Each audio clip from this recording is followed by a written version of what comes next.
Mommy, my tummy feels funny. I'm so sorry, she's never flown before. Is she all right? This is first class. There should be standards. Mommy, did I do something wrong? Who exactly do you think you are? I just watched you make a 6-year-old ask her mother if she did something wrong. No room at the inn. If you had money... You wouldn't be sitting on the floor right now. That's enough. I'm going to find out who you are, where you work, where you live. Step away from her! I recorded it! I heard every word. Before we continue, subscribe to Racism Story and join thousands discovering stories that challenge prejudice and reveal the truth behind First Impression Next. A wealthy man on a plane looked at a single mother and her 6-year-old daughter and said the words, "No child should ever have to hear. You should know your place. You don't belong here." The little girl started to cry. She looked up at her mother and whispered, "Mommy, did I do something wrong?" The mother had no answer. She had buried her own mother 4 days earlier.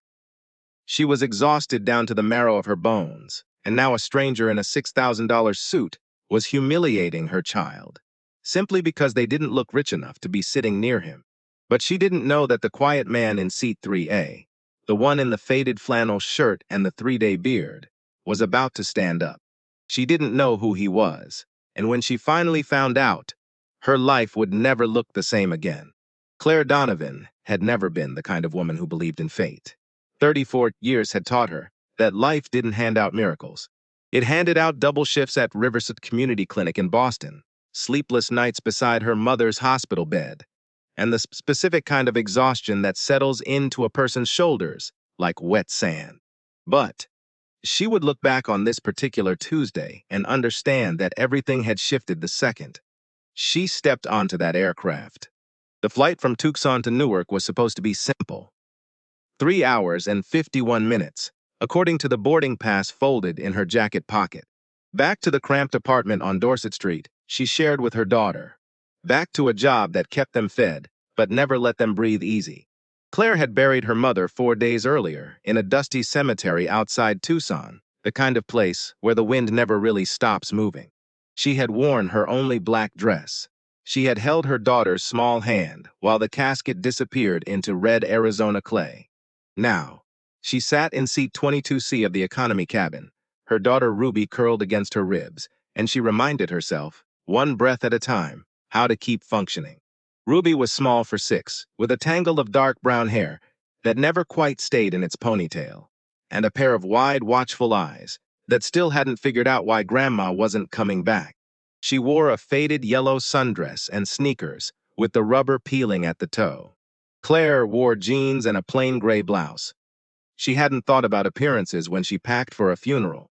She had only thought about surviving it. 22 minutes into the flight, Ruby's face went the color of old paper. "Mommy," she whispered, tugging Claire's sleeve. "My tummy feels funny." Before Claire could reach the air sickness bag tucked in the seat pocket, Ruby lurched forward and was sick across the back of the seat ahead of her. The man in that seat shot up with a sharp curse. Nearby passengers grimaced and turned away, the way people do when they want to pretend a problem doesn't exist. Claire grabbed a fistful of napkins and started cleaning while her daughter sobbed into her shoulder. "I'm so sorry," she kept saying to no one and everyone. She's never flown before.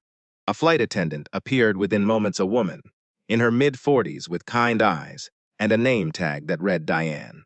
She took one look at the scene and her professional composure softened at the edges. "Is she all right?" Diane asked, crouching beside them. "Airsick," Claire said. "We're coming back from my mother's funeral. It's been a rough week." Diane's eyes flickered. She glanced at Ruby, still crying quietly against her mother's chest. "Wait here," she said. "Let me see what I can do." She returned 4 minutes later with 2 boarding passes in her hand. "We have empty seats up front, more room for your daughter to lie down, and better air circulation. It might settle her stomach." Claire hesitated. "I can't afford. It's complimentary," Diane cut in gently. "You've had a hard week. Let us do this small thing." Claire wanted to say no. Pride told her to say no. But Ruby whimpered against her collarbone, and pride suddenly felt like a luxury she couldn't afford anymore. "Thank you," she whispered. Diane helped them gather their single carry-on and led them forward through the curtain that separated economy from first class. Claire felt the difference the moment she crossed it: wider seats, dimmer lighting, and passengers who glanced at her wrinkled blouse with expressions ranging from mild curiosity to open disapproval. She kept her eyes down and followed Diane to row 3. Her new seat was by the window. The man in the aisle seat barely registered, at first flannel shirt, faded jeans, a baseball cap pulled low, a battered paperback on his lap, one earbud in. He looked, Claire thought, like a man who valued comfort over appearances. As she wrestled Ruby into the middle seat, he shifted without a word to give them more room, then reached into his bag and held out a bottle of water. For her, he said simply. Small sips help with the nausea. Thank you, Claire said, surprised. He nodded once and went back to his book. Slowly, sip by sip, some color returned to Ruby's cheeks. Claire allowed herself a single careful breath of relief, the kind you take when you're afraid the ground might still give way. That was when she noticed the couple in the row ahead. The man was somewhere in his early 30s, with the polished, unhurried look of someone who had never once had to check a price tag. His hair was styled to look effortless. A watch that probably cost more than Claire's annual rent caught the cabin light every time he moved his wrist. His face was flushed, his eyes glazed with the particular shine of a man 3 drinks past his limit. Claire would later learn his name was Preston Vale, son of Vale Capital Holdings, founder Richard Vale. A man known in certain financial circles for a short fuse and a wrongful termination settlement that had been quietly buried under a non-disclosure agreement. Beside him sat a woman who looked as though she'd stepped directly out of a magazine. Spread blonde hair pinned in a way that took someone else 45 minutes to achieve, diamond studs catching the light. Her name, Claire would learn, was Naomi. Her expression was composed, but something guarded moved behind her eyes. Preston turned in his seat and looked directly at Claire and Ruby. He did not lower his voice. Naomi, would you look at this? What happened to standards up here? First class used to mean something. Claire's stomach tightened into a fist. She told herself to ignore it. Naomi shifted, uncomfortable, and said nothing. A little while later, Ruby tugged at her mother's sleeve. Mommy, I'm hungry. Claire reached into her bag and pulled out the sandwich she'd made that morning, plain bread, a slice of cheese, wrapped in a paper towel, because she hadn't had the money for anything better. She unwrapped it and handed it over. Preston noticed immediately. He wrinkled his nose and pressed the call button. When Diane arrived, he gestured at Claire without looking at her. Excuse me, is outside food even allowed up here? There's a smell. This is first class. There should be standards. Diane kept her voice level. Sir, there's no policy against passengers bringing their own food. Of course there isn't, Preston scoffed. How wonderful. Diane gave Claire an apologetic glance and moved on. Preston twisted further in his seat to face Claire directly, his words slurred but sharpened with contempt. You know, there's a reason different classes exist on an airplane. So people who can actually afford to travel properly don't have to sit next to people who clearly don't belong. You should know your place. Claire's hands trembled in her lap, but her voice stayed steady. We were offered these seats. We're not bothering anyone. Not bothering anyone. Preston laughed, an ugly, wet sound. Your kid threw up all over economy. Now you're up here with your homemade lunch, acting like you belong.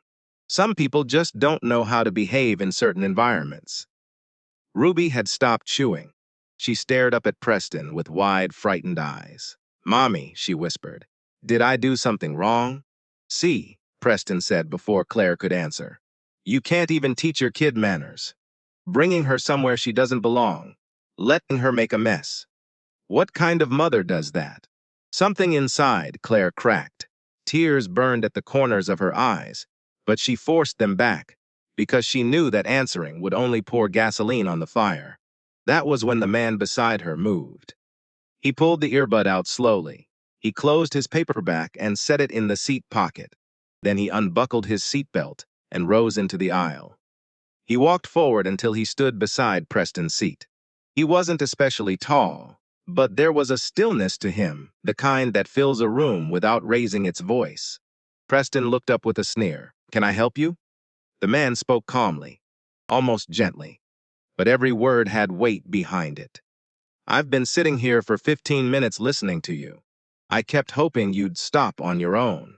A short pause. A single beat of silence stretched the length of a held breath. You didn't. Excuse me, Preston said. Who exactly do you think you are? I think I'm someone who just watched you make a 6-year-old ask her mother if she'd done something wrong. I think I'm someone who heard you tell a grieving woman she doesn't know her place. He let the words settle, the way a stone settles at the bottom of still water. And I think that says a lot more about you than it does about her. Preston's face flushed dark red. Do you have any idea who my family is? I could have you thrown off this plane. I don't care who your family is, the man said, unmoving. Money doesn't buy you the right to treat people like they're beneath you. How you treat someone when you think you have power over them, that's what shows who you really are. Diane reappeared, concern creasing her forehead. Gentlemen, is there a problem? Preston jabbed a finger at the stranger. This man is harassing me. I want him removed. Diane's gaze flicked to the man in the flannel shirt. Something flashed behind her eyes. Recognition, quickly smothered. He gave her the faintest shake of his head, and she composed herself and turned back to Preston. Sir, I've had complaints from 3 other passengers about your comments toward a fellow guest. I need you to lower your voice and return to your seat. This is outrageous. I'm the victim here. Naomi stood and placed a hand on her husband's arm. Preston, enough. Sit down. You're taking their side? I'm asking you to stop. Her voice was quiet, but it didn't waver. Please. For a long moment, the whole cabin seemed to hold its breath. Then Preston dropped back into his seat with a muttered curse and stared straight ahead. The stranger gave Diane a small nod and returned to his seat. He buckled in, picked his book back up, as if nothing at all had happened. Claire stared at him, heart still hammering. Thank you, she whispered. You don't need to thank me, he said, his eyes warm and quiet at the same time. That should never have happened to your daughter. Ruby was peeking around her mother's arm, studying him with open wonder. He noticed and offered her a small, genuine smile, then held up his thumb. Ruby smiled back, the first real smile Claire had seen on her daughter's face in 4 days. I'm Claire, she said, and this is Ruby Wade, he said. No last name, no explanation. Just a name, offered simply like an open hand. She didn't know it yet, but within hours a storm would force the plane hundreds of miles off course. She didn't know that this quiet stranger in row 3 would become someone she never could have imagined meeting. All she knew, in that suspended moment, was that for the first time in longer than she could remember, she didn't feel completely alone. The captain's voice crackled through the cabin speakers, just as the last orange light bled out of the sky. Ladies and gentlemen, due to a severe winter storm system affecting the entire eastern seaboard, we won't be able to land at Newark as scheduled. Air traffic control has rerouted us to Gallup Municipal Airport in New Mexico, where we'll make an emergency landing and wait out the weather. We're expecting a delay of 12 to 15 hours. A ripple of groans moved through the cabin. Ruby stirred against her mother's shoulder. Mommy, are we there yet? Not yet, sweetheart. The plane has to stop somewhere else because of the snow. But I want to go home. I know, baby, I know.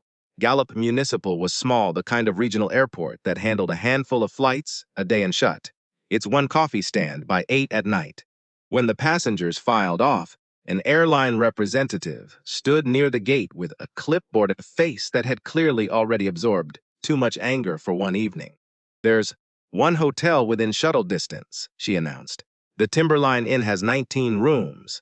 We're distributing vouchers first come, first served.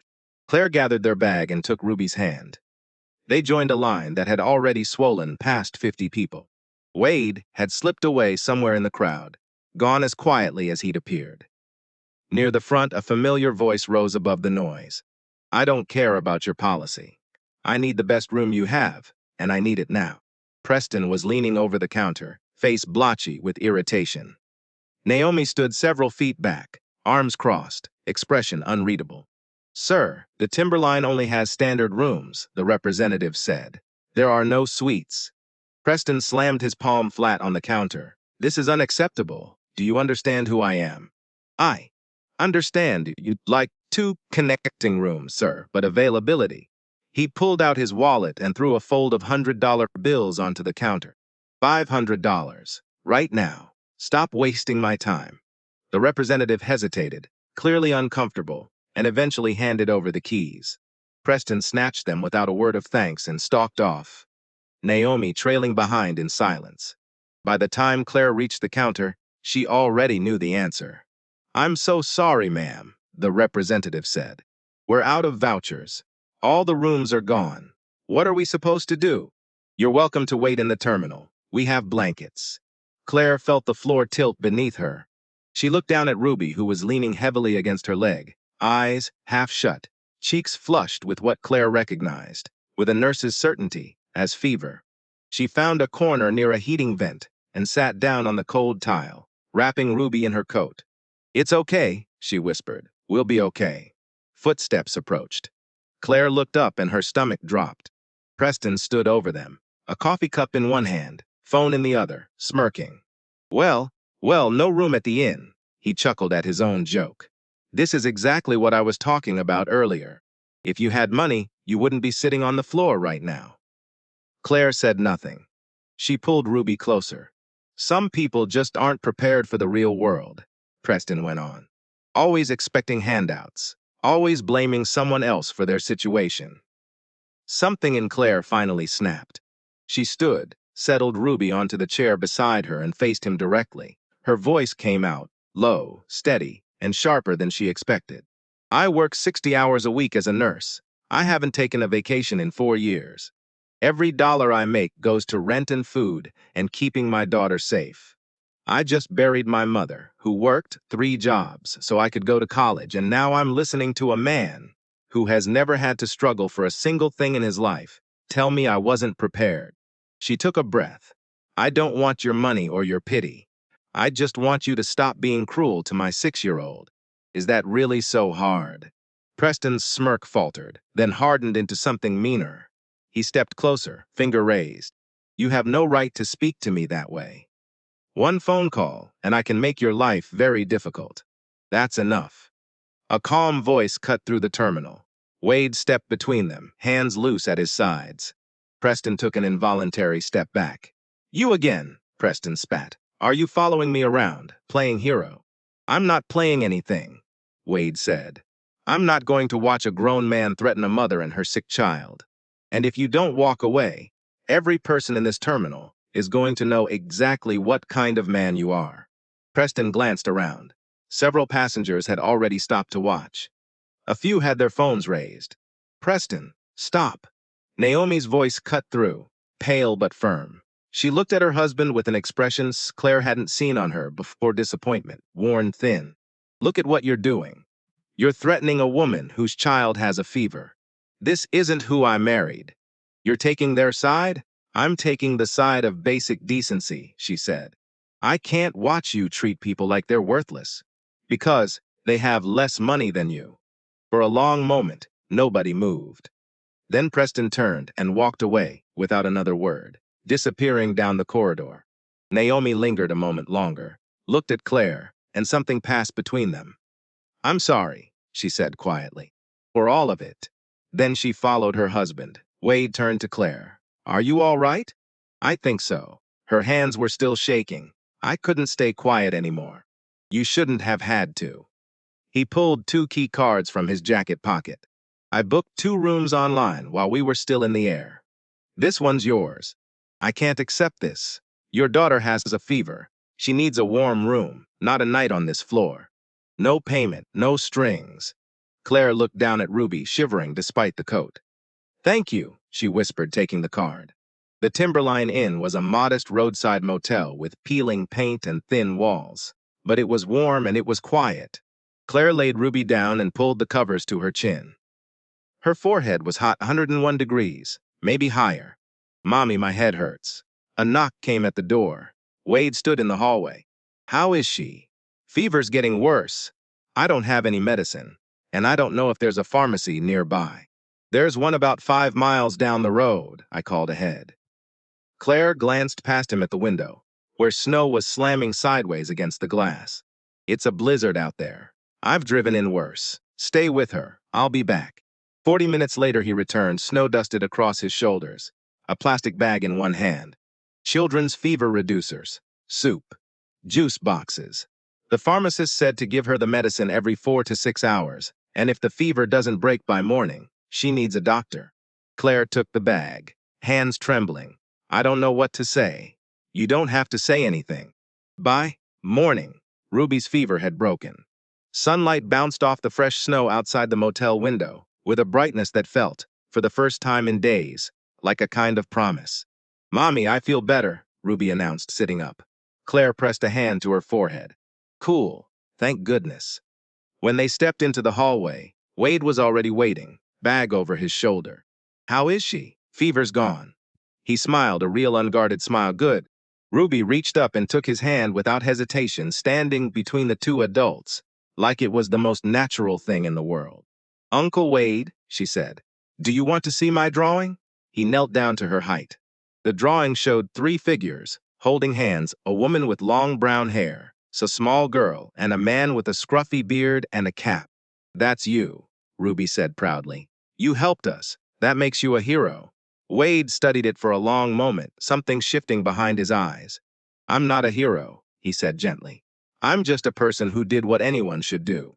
When you grow up, you can do the same thing. You just have to choose to do the right thing, even when it's hard. Ruby considered this with the seriousness only a 6-year-old can manage, then nodded. I'll try. That's all any of us can do. The following flight to Newark was uneventful for the first hour. Ruby drew pictures in a notebook, occasionally holding them up for Wade across the aisle. Claire allowed herself to watch the clouds and for a moment breathe. Then Preston walked past on his way to the restroom and paused beside her row. His voice dropped low, meant only for her. You think you won something? You embarrassed me in front of my wife. I'm going to find out who you are, where you work, where you live. You'll regret ever opening your mouth. Wade was on his feet before Claire could respond. Step away from her. This doesn't concern you. You just threatened her. That concerns everyone on this plane. Wade pressed the call button. A flight attendant named Renee arrived within seconds. This man just threatened this passenger, Wade said, loud enough to carry through the surrounding rows.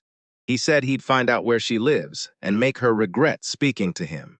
I heard it too, said an older woman seated behind them. Every word. So did I, a man across the aisle added, holding up his phone, and I recorded it. Preston's face went from pale to crimson. You have no right to record me. Renee's expression hardened. Sir, threatening a passenger is a federal offense. The captain has been notified. There will be authorities waiting when we land. When the plane touched down at Newark, 2 security officers were waiting on the jet bridge. Preston was escorted off first, Naomi following at a distance, silent, her eyes finding Claire's through the window for one last moment before she turned away. In the terminal, a young reporter with a press badge approached, cameraman trailing behind. Sir, we heard there was an incident on the flight. Would you comment? Wade glanced at Claire, a silent question. She nodded. I watched a mother and her young daughter get her harassed and threatened over 2 days, he said, his voice calm and measured, simply because they don't have a lot of money. Money doesn't define a person's worth. How we treat others, especially people who can't fight back, that's what defines us. He paused. That's all I have to say. Please respect this family's privacy. He walked away from the cameras, Claire and Ruby following.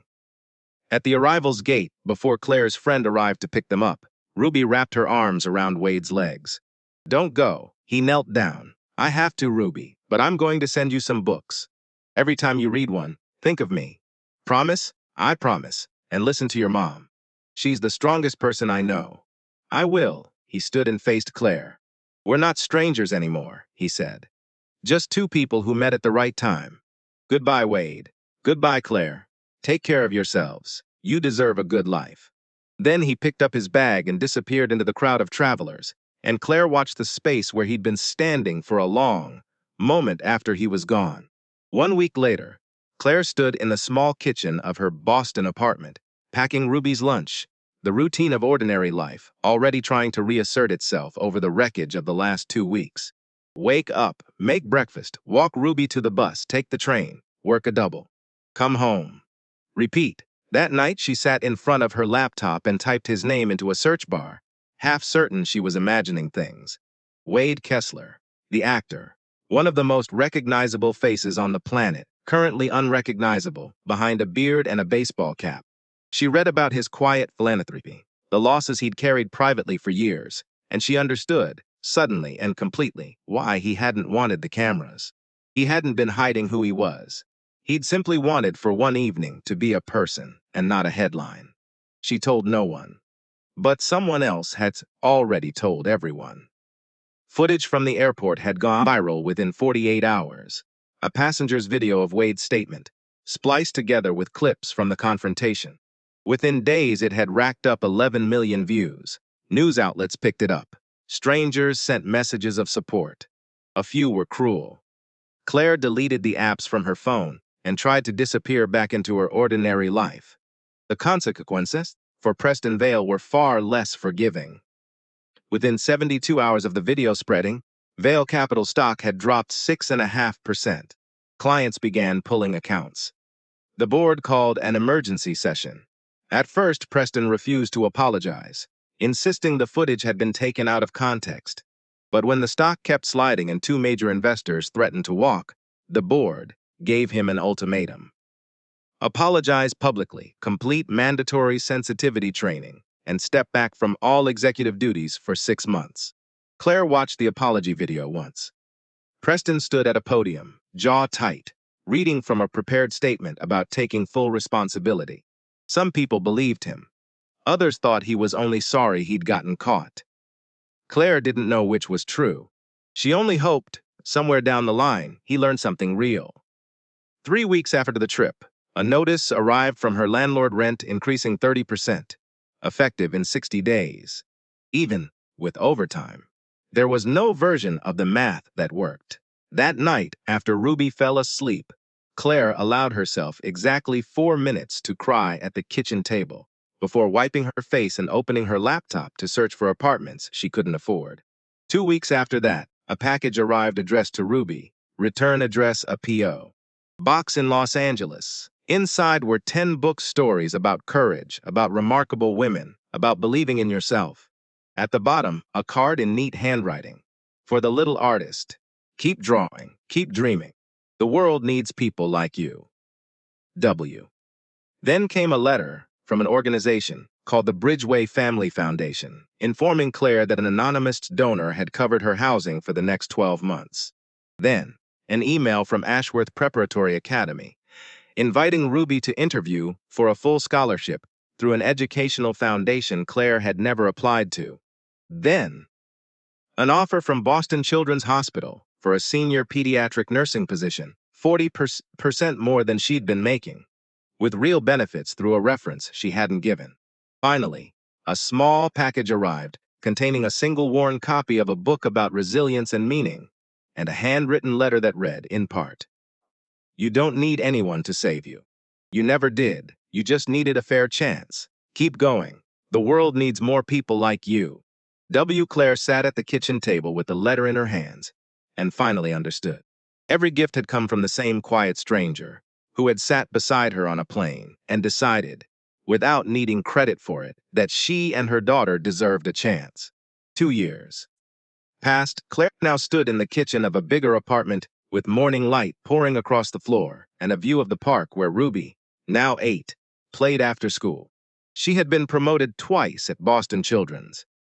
6 months into the new job, she had founded a small support group for single mothers that had grown into something called Second Chance Circle Job, Placement, Help, Legal Aid, Partnerships. Late-night phone calls to women she'd never met who needed to hear that they could make it through one more day. On a cool autumn evening, the Children's Hope Foundation invited Claire to deliver the keynote at their annual gala. She hesitated. She'd spent 2 years quietly avoiding the spotlight, but she thought of the mothers in her circle who felt invisible, and she said yes. Standing on that stage in a simple navy dress, she told the room about a man on an airplane who never asked for anything in return, and about the year of quiet gifts that followed. True greatness, she told 300 people, isn't about fame or money. It's about what you do when no one is watching. When the applause faded, she made her way toward Ruby's table and saw him standing near the back exit, beard a little grayer. Same quiet stillness. You came, she said. I heard someone was telling a good story about kindness tonight, he said. I wanted to hear it for myself. You already know the story. You were there. The story you told wasn't about me, he said. It was about you. Ruby came running across the room and threw her arms around him. Uncle Wade, look at you, he laughed, catching her. You've grown so much. She handed him a new drawing, dozens of figures surrounding 3 familiar ones in the center. Those are the moms and kids mommy helps now, she explained. You're in the middle because you started it all. Wade stared at the drawing for a long moment, eyes glistening. This is the most beautiful thing anyone has ever given me. He didn't stay for dinner. He never liked crowds. But before he left, he pulled Claire into a brief, warm embrace. I'm proud of you, he said quietly. You did this, remember that. Then he was gone, folded back into the evening crowd, the way he always was. Mommy, Ruby asked, as they walked out into the cold, will Uncle Wade come back? I don't know, sweetheart, Claire said. But he was there when we needed him. Now it's our turn to be there for someone else. There's a lesson buried inside this story that has nothing to do with fame. Preston Vale had every advantage society claims equals success money, status, a powerful last name, and none of the one thing that actually matters, which is basic respect for another human being. Wade Kessler could have flown first class in silence and never given a struggling mother an economy a second thought. Instead, he chose again and again to see her. Claire never waited for someone to rescue her. She just needed a fair chance, and once she had it, she didn't keep it for herself. She turned around and handed it to every mother, standing where she used to stand. A person's worth was never measured by the car they drive or the balance in their account. It's measured by how they treat the people who have nothing to offer them in return. You don't need a spotlight to be someone's Wade Kessler. You just need the courage to stand up when it would be easier to look away. If this story reached something in you tonight, share it with someone who needs to hear it. And if you're the one going through the hard week, the funeral, the fever, the empty bank account, remember this. You are stronger than you think, and somewhere out there, someone is still willing to help. Don't give up. Thank you for watching. If this story moved you, please like, subscribe, and turn on notifications so you never miss the next one. Disclaimer: this story is a work of fiction created for entertainment and educational purposes only. All characters, names, businesses, and events depicted are entirely fictional and do not represent any real person, living or dead, or any actual establishment. Any resemblance to real persons, organizations, or events is purely coincidental. This content is intended to explore themes of human dignity, workplace ethics, and social justice through narrative storytelling. It does not make factual claims about any individual, company, or institution.